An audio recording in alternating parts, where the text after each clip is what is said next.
Queria que você abrisse a sua Bíblia no Salmo de número 142. Salmo de número 142. Esse é um salmo que tem estado no meu coração nesse final de ano. E é interessante porque talvez você fale assim, puxa vida, em pleno dezembro, está todo mundo em clima de Natal, falando sobre o nascimento de Jesus, sobre esperança, empatia, generosidade. E aí, Juba, você vem com um salmo que é o Salmo do Desespero. Esse é literalmente um dos títulos desse salmo, ou Oração do Desespero. É o Salmo do Desespero. Mas na verdade eu queria estudar com vocês, não é um salmo grande, eu queria olhar para ele, destrinchá-lo um pouquinho, pensar no contexto dele, e aí vocês vão perceber como ele se reverte sim também em esperança. Mas o salmo de número 142 é um dos salmos que, na verdade são 8 salmos da caverna. Por 2 momentos Davi passa pela caverna, quando ele está fugindo de Saul. Quando ele, nessa época, se você lembra um pouco da história, Saul começa a perseguir Davi. E ele começa a perseguir Davi injustamente, né? Ele começa a sentir um ciúme absurdo, ele começa a sentir algo no coração dele e ele começa a querer matar Davi. Isso se encontra lá em 1 Samuel capítulo 22, 23 e 24, tem todo o contexto. Em 22 de 1 Samuel, no primeiro versículo, ele já entra para a caverna, que é a chamada caverna de Adulão. Depois, no capítulo 24, ele tem um segundo momento na caverna, que é num deserto, em En-Gedi, que é o nome, que ele entra novamente na caverna. Então, em 2 momentos, Davi, nessa perseguição de Saul, para matá-lo, para acabar com a vida dele, ele entra na caverna. Nesse, quando a gente repara, se você der uma olhada, a gente vai ler, ele está muito solitário, se sentindo completamente abandonado, sem amparo humano algum, sendo perseguido injustamente. O rei, com toda a máquina, com todo o dinheiro, com todo o exército, ele vai citar isso, né? Os meus inimigos são mais fortes do que eu. Então provavelmente ele está na primeira entrada no deserto, ali em capítulo 22 de 1 Samuel, versículo 1, antes de chegar a turma.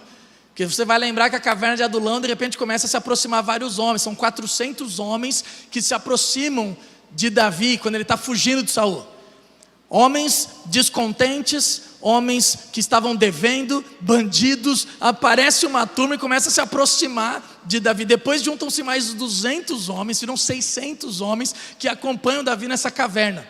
Mas o fato é que, independente do momento que ele escreveu, e se foi após também a chegada desses homens, é interessante a gente pensar que mesmo junto com uma multidão, o coração dele ainda se sente solitário, sozinho, abandonado.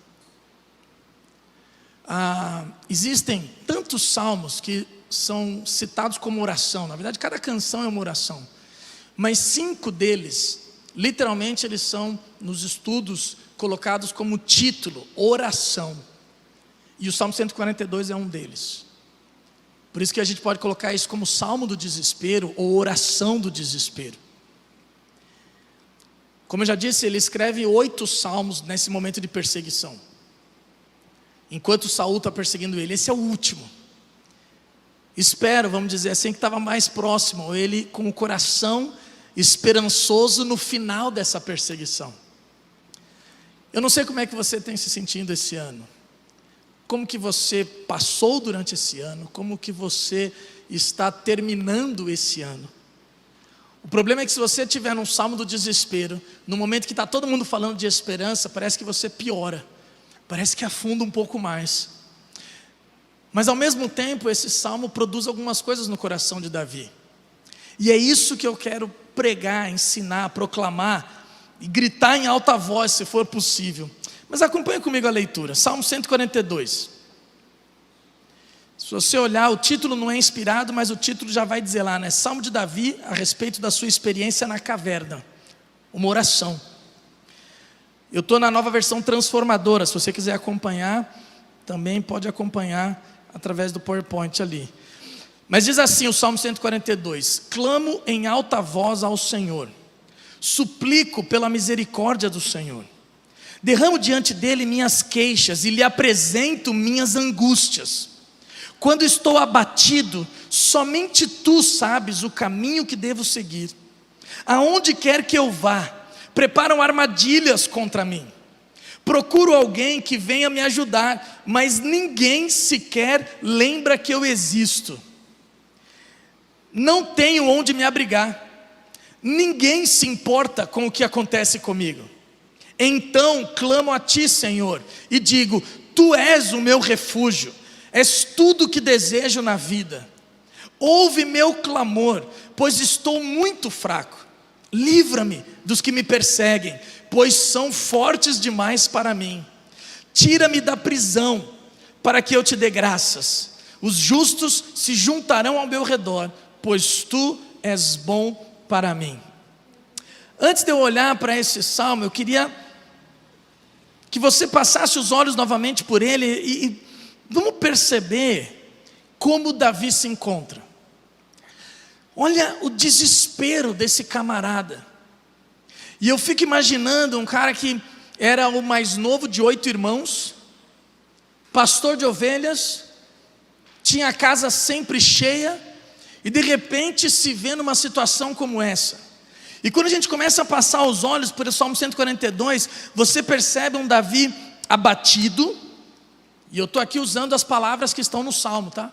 Você pode olhar aí, passar os teus olhos, um Davi abatido, um Davi angustiado, um Davi sendo perseguido injustamente, um Davi falando das suas armadilhas que preparam o tempo todo contra ele, um Davi que diz, olha para um lado, para o outro, dependendo da tua tradução, diz: eu olho para um lado, olho para o outro, e não tem ninguém que venha me ajudar, ninguém que estende a mão. Um Davi se sentindo completamente sozinho, solitário. Um Davi se sentindo fraco. Ouve o meu clamor, pois eu estou muito fraco. Ouve o meu clamor, porque eles são mais fortes do que eu estou em minoria, o exército é muito mais poderoso, é muito mais numeroso. Um Davi se sentindo preso. Tira-me da prisão. Essa é a situação do salmista. Essa é a situação de Davi na caverna. E quando eu olho para essa situação de Davi, guardadas as devidas proporções, eu consigo enxergar muitos corações numa época de pós-pandemia como a nossa. Muitas pessoas se sentindo sozinhas, muitas pessoas se sentindo abandonadas, muitas pessoas sofrendo perseguições injustas. Falaram por mim por detrás, denegriram o meu nome, mas essa história não é bem assim. Muitas pessoas se sentindo acuadas, angustiadas, terminando um ano cheio de incertezas, inseguranças, com medo, sem saber o que vai fazer da vida. Muitas pessoas sofrendo ainda sequelas, talvez físicas, de uma doença, da Covid. Muitas pessoas sofrendo ainda sequelas de inseguranças, de medos, de ansiedade, dessa situação pandêmica toda. Talvez esse salmo seja a tua oração nessa manhã. Talvez esse salmo seja para você. E eu quero olhar diante dessa situação, diante dessas circunstâncias, que aos nossos olhos parecem totalmente adversas, mas ver o que Deus produz para Davi num momento como esse. E o que Deus produz em nosso coração. Esse salmo, como eu disse, tem sido o meu salmo de cabeceira nesse final de ano. Faz uns meses que a gente está olhando para esse salmo, e eu fico dia a dia olhando, relendo, e Deus tem colocado algumas palavras no meu coração diante deste salmo, é por isso que eu quero compartilhar com vocês. E a primeira situação que eu vejo, e é o que Deus proporciona diante dessa circunstância tão difícil. diante de uma circunstância totalmente adversa, o que este salmo produz no meu coração, e eu quero que produza no seu. O que Deus produz diante de uma situação muito difícil? Primeiro, direção na angústia. Direção na angústia. Quando eu olho para este salmo, Davi está literalmente sem saber o que fazer. Ele não sabe o que fazer, porque ele está sendo perseguido pelo rei, só isso, que por sinal era sogro dele, só isso, porque lembra que é da promessa, se ele matasse o Golias, ele receberia a filha. Depois, se você olhar o 1 Samuel 22, capítulo 23, 24, ele tem um encontro com Jonatas, que é filho. Saul está literalmente desesperado para matar Davi. Não é o desespero de Davi, mas é outro desespero. Se você depois passar os teus olhos ou tiver curiosidade de olhar a história, só para você entender o contexto e como Davi se encontra. Saul estava com tanta raiva, que ele fala assim: alguém está contando as coisas para Davi. Eu tento pegar Davi e não consigo, eu vou para um lado ele foge, eu vou para o outro ele foge, eu vou para o outro, alguém está caguetando tudo. E aí alguém fala assim, ele se encontrou com um sacerdote, Aimeleque, e acho que Aimeleque orou por ele, e orou em favor dele. Saul fala assim, vai lá então, vamos matar todo mundo. Aí os camaradas chegam na casa de Aimeleque e falam assim, o que está acontecendo aqui? Nós ficamos sabendo que alguém falou com Davi, alguém contou alguma coisa, alguém orou por ele.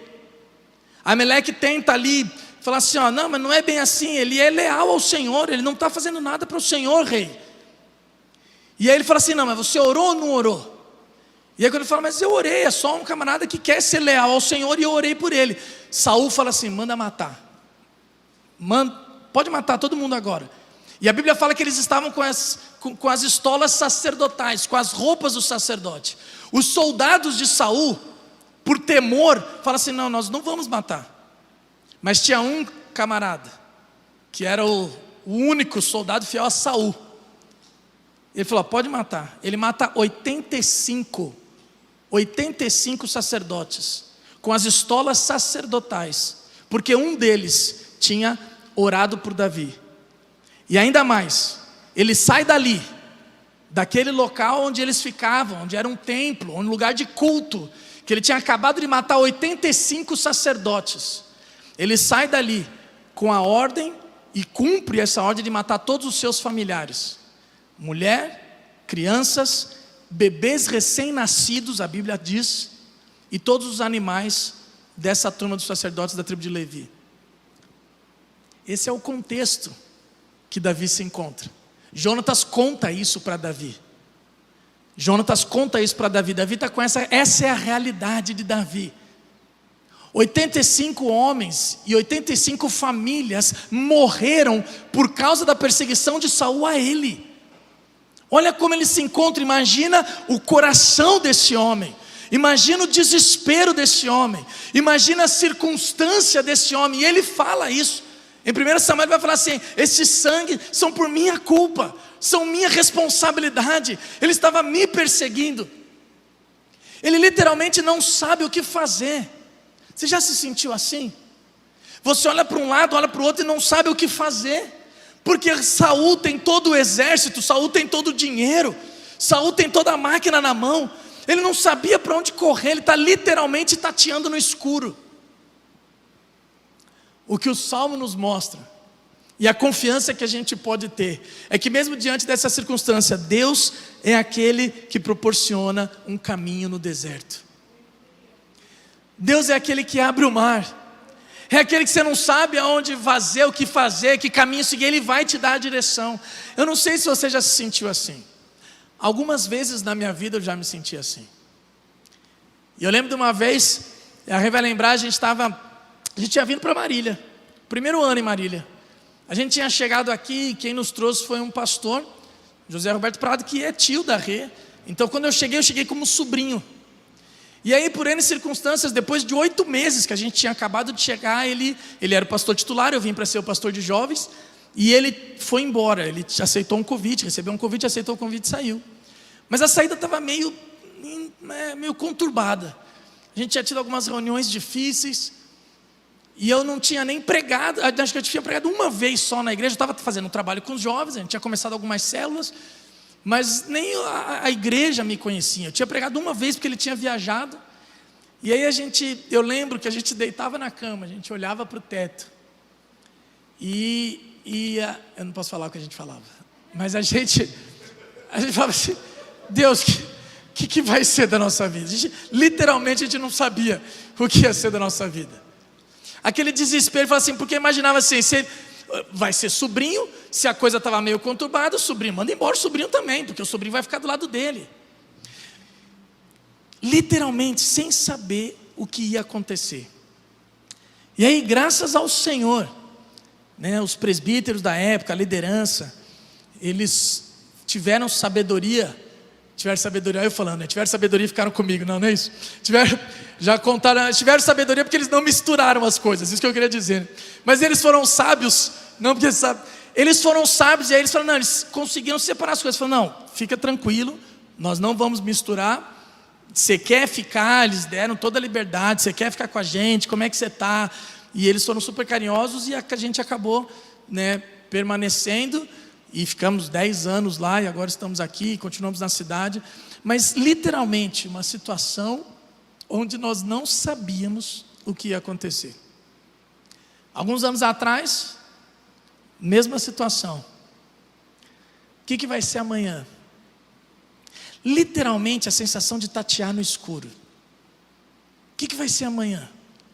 Vai ter dinheiro para comprar comida? Não sei. Vai ter trabalho? Não sei. Vai ter provisão? Não sei. E nós começamos a frequentar aqui. E a gente sentava, eu lembro sempre que a gente sentava para esse lado. A gente sentava no cantinho ali, mais ou menos onde o Gu estava. Ou então a gente ficava mais para trás, quando chegava um pouco atrasado, mas a gente sentava ali naquele cantinho ali. E a gente bebia da palavra. Mas eu nem sonhava. E aqui não é demagogia não, eu nem sonhava que um dia eu poderia pregar para vocês. Sentado ali, tateando no escuro, sem saber o que aconteceria no dia da manhã. Mas o nosso Deus é um Deus que traz direção a um coração angustiado.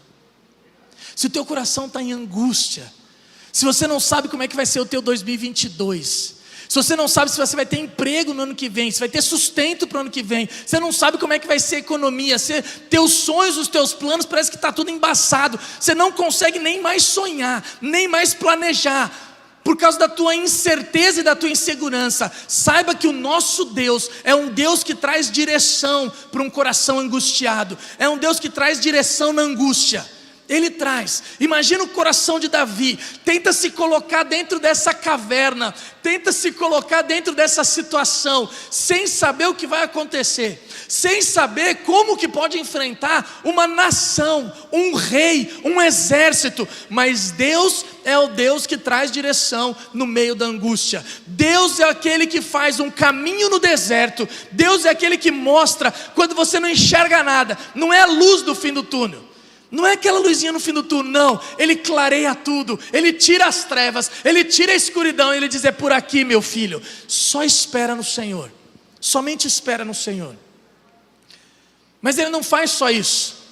Quando eu olho para esse salmo, eu vejo também que ele traz companhia na solidão. Companhia na solidão.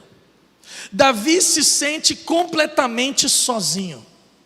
Davi se sente completamente sozinho. E eu quero ressaltar, nós não sabemos quando esse salmo literalmente foi escrito. Se foi no começo do capítulo 22 de 1 Samuel, quando ele vai para a caverna sozinho, ou se depois, nesses 2 momentos que ele passa na caverna. Mas nós sabemos que durante esse período de caverna, se juntam a ele 400 homens na caverna de Adulão, e depois mais 200, ou seja, 600 homens aproximadamente, se juntam a ele. O fato é que esses homens se juntam, mas o coração dele ainda está se sentindo sozinho. No meio de uma multidão, você pode se sentir completamente sozinho. Você pode estar numa igreja cheia, numa igreja lotada, olhando para todo mundo, cantando, levantando a mão, mas se sentindo completamente sozinho. Porque está se sentindo abandonado, porque está sentindo que ninguém olha para você. E ele fala isso nos Salmos com as palavras dele: ninguém se preocupa com a minha vida, ninguém vem me ajudar. Eu olho para um lado, eu olho para o outro e não tem uma mão estendida. Talvez você se sinta assim nesse final de ano, nessa manhã. Talvez você se sentiu assim durante essa semana. Talvez você se sentiu assim quando os problemas chegaram. Parece que vem um problema atrás do outro, um problema atrás do outro, e ninguém te ajuda. Ninguém estende a mão, ninguém se preocupa com você, ninguém para perguntar como é que você está, meu querido. E aí quando a gente começa a olhar para o lado e ver assim, um celebrando aqui, o outro celebrando lá, o outro celebrando lá, você vai murchando cada vez mais. Mas o fato é que Deus traz companhia para os solitários. Deus traz companhia na solidão. Você não está sozinho. Como o pastor Caio já ministrou aqui, já orou, você tem um amigo, e esse amigo não te abandona jamais, porque ele prometeu isso: eis que estou convosco até a consumação dos séculos. Ele prometeu, ele disse para cada um de nós, e ele não é homem para mentir, nem filho de homem para se arrepender. Ele é teu amigo, ele está contigo. E quando eu penso em alguém sozinho, dentro de uma caverna, não tem como eu não me lembrar de Elias. 1 Reis, capítulo 19, Elias, quando ele entra numa caverna sozinho. E o que eu acho sensacional dessa passagem, a gente já falou algumas vezes aqui, sensacional essa passagem, quando Deus, o Espírito de Deus, entra na caverna com Elias e pergunta para Elias: o que você está fazendo aqui, Elias? Deus não fica do lado de fora dizendo: Elias, o que você está fazendo aí, Elias? Vem para cá. Depois ele fala: vem para fora que eu quero falar contigo. Mas se você olhar lá 1 Reis capítulo 19, ele vai dizer: o que você está fazendo aqui, Elias? Ele entra na caverna com Elias e ele fala assim: eu estou contigo aqui dentro. Jesus é aquele que entra nas nossas cavernas. Jesus é aquele que vai nas nossas mais densas trevas. Jesus é aquele que entra na nossa angústia da alma e diz aqui: o que você está fazendo aqui? E Ele ministra ao nosso coração, dentro das nossas cavernas. Mesmo enfiado na sua caverna, eu não sei como é que você está se sentindo. Talvez um pouco de depressão, talvez um pouco final do ano meio triste, talvez sofrendo várias perdas durante essa pandemia. Eu não sei como é que você está se sentindo, mas Deus é o Deus que entra nas nossas cavernas para dizer: eu estou aqui contigo, eu estou aqui, e eu quero ministrar o teu coração, e eu não vou te ferir, eu não vou te violentar, eu não vou fazer você alguma coisa que você não queira. Eu quero falar com você numa brisa suave, porque esse é o teu momento. E ele fala com Elias numa brisa suave. Talvez você está esperando esse final de ano algo grandioso acontecer, um milagre, a reviravolta, a mudança de sorte, mas Deus quer falar contigo dentro da tua caverna, numa brisa suave, sussurrando ao teu coração, só para dizer: eu estou aqui, confia em mim, eu estou aqui. Eu não sei o que vai acontecer, eu não sei como que vai acontecer, eu não sei o que Deus vai fazer, mas eu tenho certeza de uma coisa: Ele sussurra ao teu coração: eu estou aqui. E vou falar que o eu estou aqui dele é muito melhor do que o Cristiano Ronaldo. Se Deus pudesse, Deus ia dar a volta e dizer assim, ó. Ia ser muito melhor. Que o pessoal agora, jogador caro, o pessoal que não entende de futebol, jogador caro é assim, né? Eles ficam assim, ó, eles fazem gol, eles comemoram assim, ó. Calma, o pai está aqui. É isso que eles fazem. Calma, o pai está aqui. E o Cristiano Ronaldo fez gol ontem, aí fez gol de empate, e ele saiu, estava na torcida adversária, no campo adversário, né? Ele saiu aqui, ó. Se Deus pudesse fazer isso, ia ser maravilhoso. Fala assim, ó, calma, o pai está aqui. Aí você, ó, calma, sussurra, o pai está aqui. Essa é a ideia. Só sabe o valor de ouvir uma frase dessa quem já ficou sozinho. Só sabe o valor de uma frase dessa quem já perdeu os amigos, quem já foi abandonado, quem já se sentiu rejeitado, quem de repente olhou para o lado e tinha um monte de gente que batia nas tuas costas e depois some. Só sabe o valor real de uma frase dessa quem no dia que mais precisou, todo mundo sumiu. Quando Deus fala assim, eu estou aqui. Quando você não tem mais ninguém, e você ora para Deus e fala assim, Senhor, eu só tenho a Ti. Senhor, eu só tenho a Ti. É isso que Davi está orando, dizendo, Senhor, eu só tenho a Ti. Se eu estou triste, a minha fé está no Senhor. Senhor, eu só tenho a você. É isso que ele diz no Salmo 142. Ele fala assim, Deus, eu não desejo outra coisa, porque eu só tenho o Senhor. Eu só tenho o Senhor. Todo mundo me abandonou. Eu olho para um lado, eu olho para o outro. Minha família não tem o que fazer, porque eu estou sendo perseguido injustamente pelo rei. Mas eu só tenho o Senhor. O nosso Deus é o que traz companhia na solidão. Mas diz mais, Ele traz força na fraqueza. O nosso Deus é um Deus que traz força na fraqueza. Davi está se sentindo completamente fraco. Olha a circunstância, olha o contexto, olha a situação. Não tem como vencer um exército. Gente, eu não consigo imaginar. Eu ficava tentando falar, puxa vida, como que eu vou traduzir isso em palavras? Como que eu vou contar isso para a turma? Como que eu vou, de alguma forma, tentar trazer essa realidade? Gente, eu não consigo imaginar. Porque um ser humano, um homem, pastor de um rebanho, o filho mais novo de 8, que de repente se encontra enfrentando ou sendo perseguido pelo exército de uma nação. E Saul não mede esforços. Ele manda, chama todo mundo, chama homens de lá, chama todos os homens, faz o cerco na cidade. Ele começa a perseguir de uma maneira absurda, ensandecida, louca. E a Bíblia fala que Deus livrava Davi, porque não tem outra explicação. Deus livrava Davi, parece que Deus escondia Davi dos olhos de todo o exército de Saul. Só que imagina a situação de Davi, se sentindo fraco. Os meus inimigos são mais fortes do que eu. Muitas vezes nós nos sentimos assim. Assim, essa batalha eu não aguento. Eu não tenho força para enfrentar essa batalha. Eu não tenho. E muitas vezes quando nós nos sentimos fracos, eu acho que a nossa sensação, ou talvez reação, seja desistir, fugir. A gente quer fugir. E quando eu estou falando aqui de fraqueza na batalha, eu não estou pensando agora em inimigos reais.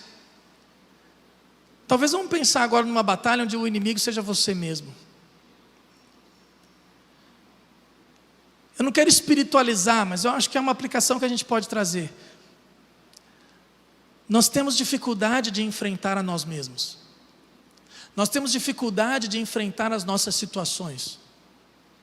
Eu me sinto fraco para vencer um vício, um problema. Eu me sinto fraco para vencer uma tentação. Eu me sinto fraco para encarar aquele relacionamento difícil. Eu me sinto fraco para perdoar ou para liberar perdão, ou para pedir perdão. Eu me sinto fraco em algumas lutas. E aí a minha reação quando eu me sinto fraco é a fuga. Eu quero fugir. E o nosso Deus é o Deus que traz força na fraqueza.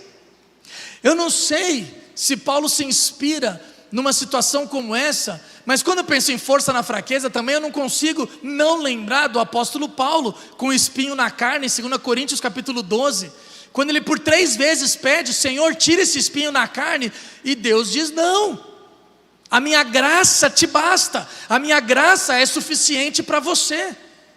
E Paulo pede, Deus, tira esse espinho da carne. Deus diz não. Deus, tira esse espinho da carne. Deus diz não. Por 3 vezes ele clama, Deus, tira esse espinho da carne. Deus diz não. Até que Paulo entende e fala, então, eu me alegro nas minhas tribulações, eu me alegro nas perseguições, eu me alegro nas minhas dores, eu me alegro nas minhas provações, eu me alegro, porque quando eu sou fraco, então é que sou forte.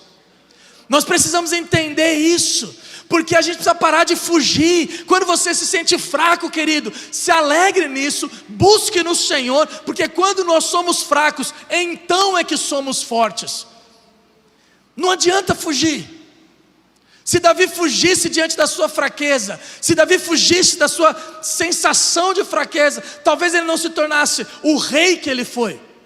Talvez nesse tempo de caverna, Deus estava trabalhando no coração e no caráter de Davi, para tornar o homem, o grande homem de Deus, segundo o coração de Deus, para ser o rei que ele foi. Porque é na caverna, é na fraqueza, é na tribulação, é na dificuldade que nós somos amadurecidos, fortalecidos, o nosso caráter se torna aprovado. É ali nos tempos de deserto, onde Deus trabalha a nossa perseverança, onde Deus amadurece o nosso caráter, onde Deus transforma a nossa vida. É ali no tempo de deserto que Deus forma grandes reis. É ali no tempo de deserto que Deus forma grandes homens de Deus. É ali no tempo de deserto que Deus transforma a nossa vida, habilita os nossos dons e talentos para a gente cumprir a missão que Ele tem para cada um de nós. Não fuja das suas fraquezas, não fuja do seu tempo de deserto, não fuja das suas perseguições, em frente, na força de Deus, porque o nosso Deus é o que traz força na fraqueza. Davi sabia disso. Quem era mais forte, Davi ou um leão? Mas Davi enfrentou um leão e abateu o leão. Quem era mais forte? Davi ou um urso? Mas Deus deu força para o pequenininho, para ele abater um urso. Chega lá, quem é mais forte? Davi ou Golias? Um gigante. Onde ele foi menosprezado? Davi. Quem é mais forte? Os hebreus saindo do Egito, correndo? Ou todo o exército egípcio vindo atrás, com carruagens, com carros, com armas? Quem é mais forte? Uma mulher que há 12 anos sofre de hemorragia, uma mulher com uma anemia profunda, uma mulher doente, ou uma multidão espremendo Jesus? Quem é mais forte? Quem está em maioria? Fico lembrando de Eliseu. Eliseu, quando está com o servo lá e o exército sitia a cidade para buscar 2 pessoas. E aí o servo de Eliseu fica desesperado, fala: o que nós vamos fazer? O exército fechou a cidade, o exército fechou as saídas, agora acabou, não tem mais o que fazer. Ele fala: calma. E ele faz uma oração: abre os olhos dele, Senhor, porque em maioria, maiores são os que estão conosco do que estão com eles. E ele faz essa oração e os olhos espirituais daquele servo são abertos e ele vê milhares e milhares de anjos ao redor. A gente precisa abrir os nossos olhos espirituais. A gente precisa abrir os nossos olhos espirituais. Porque quem que é mais forte? Você no seu quarto se sentindo sozinho? Ou todo esse mundo que cai sobre você, essa culpa que cai nas tuas costas, esse mundo que cai nas tuas costas, todas as circunstâncias? Querido, um com Deus é maioria. Você é mais forte. Você em Cristo Jesus, na força de Cristo Jesus, você é mais forte que os teus problemas, você é mais forte que as tuas circunstâncias, você é mais forte do que você imagina, você é mais forte sim, em Cristo Jesus, em Cristo Jesus. E por fim, esse salmo me traz esperança, porque ele traz libertação. Libertação aos cativos, libertação de nós mesmos. Davi está se sentindo preso. Por que eu falo libertação? Porque ele não estava preso, gente. Ele fala: tira-me da prisão. Ele estava fugindo. Ele não estava preso, mas olha a sensação dele. Ele está preso pela circunstância, ele está preso pela situação. Ele não podia ver sua família, ele não podia chegar na cidade. Ele tem que procurar uma outra cidade. Se você olhar 1 Samuel 22, 23, 24, ele vai para Moabe, ele fala com o rei de Moabe, ele fala assim: ó, deixa minha família ficar aqui, protege os meus. Ele tem que procurar abrigo em outra nação. Ele não está preso, mas ele se sente preso. E muitas vezes nós estamos assim. Você se sente preso pela circunstância, você se sente preso pelas pessoas que te cercam, você se sente preso pela tua teologia, você se sente preso pelo comportamento. E aí você chega aqui e você não consegue nem se soltar, você não consegue levantar a mão, você não consegue louvar, porque você está preso. Estou falando um detalhezinho. Se você fica tranquilo, se você é mais contido, não se preocupe, você está livre, tá? Não estou falando que você tem que ser assim. A gente tem aqui gente que dá glória a Deus, levanta a mão, né? Eu e o Caio que a gente dá e dança. Tem gente que é mais coreano, não vou falar não, coreano, meu parceiro está aqui, né? Olha lá, o Jun fica ali quietinho, Yongba, Jun fica ali, tranquilo, mas do coração está pulsando de alegria. É isso, gente, não tem problema. Mas muitas vezes nós nos sentimos presos pelo nosso sentimento, pela nossa circunstância, por nós mesmos. E Davi fala assim: me liberta dessa prisão, me livra dessa prisão, tira-me dessa prisão. O nosso Deus é um Deus que traz libertação, libertação de prisão, libertação de cativeiro, libertação dos seus conceitos, libertação dos teus vícios, libertação daquilo que você pensa. Deus é um Deus que quer trazer liberdade, gente. Por isso que ele fala: eu vim para que tenham vida e a tenham em abundância. Não é pouca vida não, é muita vida. É muita vida que ele quer dar. Ele quer dar liberdade. Em Cristo nós somos livres. Livres, gente. Livre para voar, livre para viver, livre para aplaudir, livre para dançar, livre para abraçar. Abraçar ainda não, né? Mas a gente vai chegar lá. Mas livre, nós somos livres. A vida cristã é para ser leve. A vida cristã é para ser feliz. E muitas vezes a gente está ali amarrado porque talvez por alguma coisa, decisões erradas que você já teve, amarrado por circunstâncias que te colocaram, amarrado por uma perseguição injusta. Mas o nosso Deus é um Deus que quer te trazer liberdade. Liberdade no mais amplo sentido que essa palavra possa trazer. O nosso Deus é um Deus que quer te ver livre, leve. Porque foi Ele mesmo, Jesus, que falou: vinde a mim todos que estáis cansados e sobrecarregados, e eu vos aliviarei. Eu quero trazer descanso para as suas almas. Descanso. Querido, eu não sei como é que você chega ao final desse ano. Eu não sei o quanto de peso você tem carregado. Eu não sei o quanto de dificuldade que você tem enfrentado. Mas eu concluo essa palavra trazendo até as palavras de Davi, dizendo assim: me livra dessa prisão para que eu te dê graças. Para que eu te dê graças. Eu acho que tudo isso, a conclusão, se a gente consegue entender esse salmo de desespero, em que Deus quer proporcionar esperança em cada um de nós, porque nós sabemos a história final de Davi, nós sabemos o que acontece depois. Por 2 momentos ele entra na caverna, por 2 momentos ele se desespera, por 2 momentos ele não sabe o que fazer, mas ao mesmo tempo Deus vai produzindo no coração dele e na vida dele, Deus vai trazendo direção na angústia, Deus vai trazendo companhia na solidão, Deus vai trazendo força na fraqueza, Deus vai trazendo libertação, e aí ele pode agradecer. Ele fala: me livra de tudo isso, porque eu terei um coração grato. Me livra de tudo isso, para que eu te dê graças. O que eu quero dizer nessa manhã: a gente pode ter uma atitude de gratidão, antes mesmo da circunstância mudar. Atitude de gratidão profética, vamos dizer assim: gratidão, agradece ao Senhor. Louva ao Senhor, como nós acabamos de cantar, independente da circunstância. Adore ao Senhor, dê graças ao Senhor em todo o tempo, porque Ele diz assim: porque Tu és bom para mim. Não, para gente, vamos lembrar da circunstância dele. Olha a circunstância dele: o camarada está sozinho numa caverna, de repente se junta 400 homens endividados, bandidos, que estão descontentes, um monte da turma se junta lá que é a caverna de Adulão, depois mais 200 chegam, mas ele não está com a família, ele não está protegido. Saul e um exército inteiro querendo matar Davi, e ele fala assim: Deus, Tu és bom para mim. Gente, só consegue falar isso quem tem um coração olhado para frente, ou voltado para o futuro, porque a circunstância atual não dá para falar isso. A circunstância atual de Davi não dá para soltar uma frase dessa. Por isso que eu concluo essa mensagem e essa reflexão pensando, te impulsionando a dar graças independente da circunstância, a adorar independente da tua circunstância atual, a dizer: Deus, Tu és bom para mim, independente do que os meus olhos estejam vendo, independente da circunstância que me cerca, o Senhor é bom, e eu quero ter um coração grato, porque eu só tenho o Senhor. Fecha os teus olhos, vamos ficar de pé, melhor, chamar a equipe de louvor. Deixa eu conferir qual é aquela música. Deixa eu conferir, né, para se vira nos 30 aqui do pessoal. A gente estava conversando essa semana, eu e o Nelson, a gente estava falando sobre a mensagem, e eu sei que nós já cantamos essa música domingo passado, talvez o outro, mas essa música reflete exatamente esse salmo.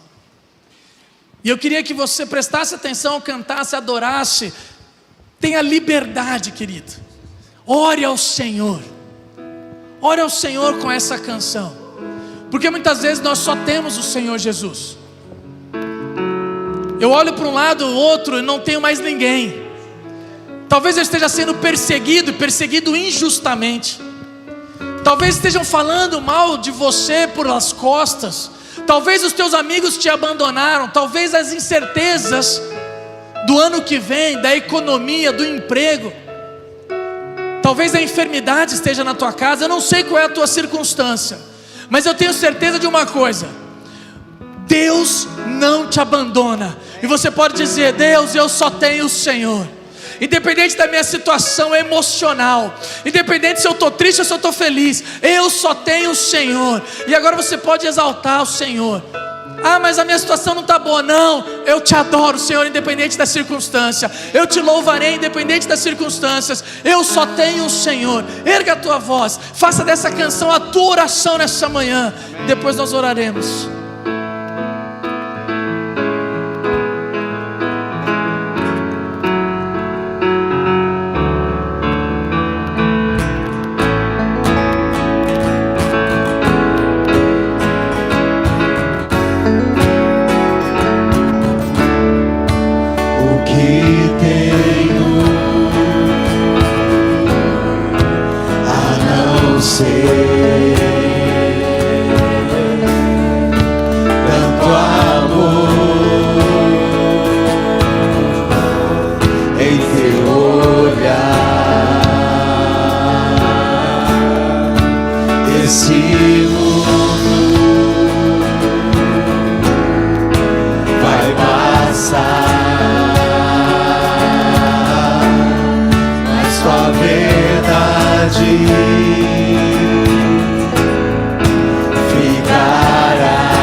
Jesus, eu só tenho a ti esperança para mim. Se estou triste, minha fé está em ti. Tua mão sustenta o céu e sustenta o meu viver. Teu amor me guiará até o fim. O que tenho a não ser tanto amor em teu olhar.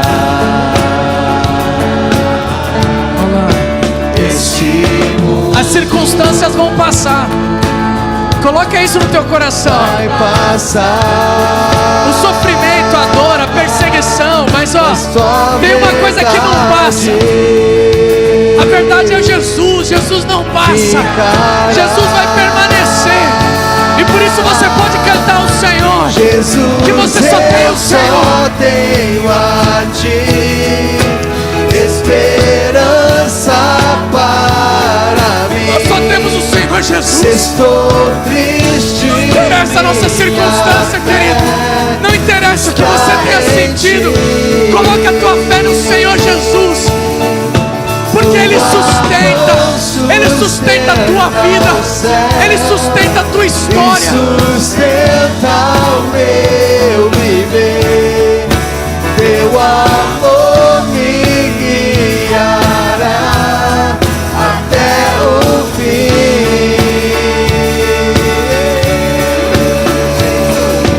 Eu só tenho a ti esperança para mim. Se estou triste, minha fé está em ti. Tua mão sustenta o céu e sustenta o meu viver. Teu amor me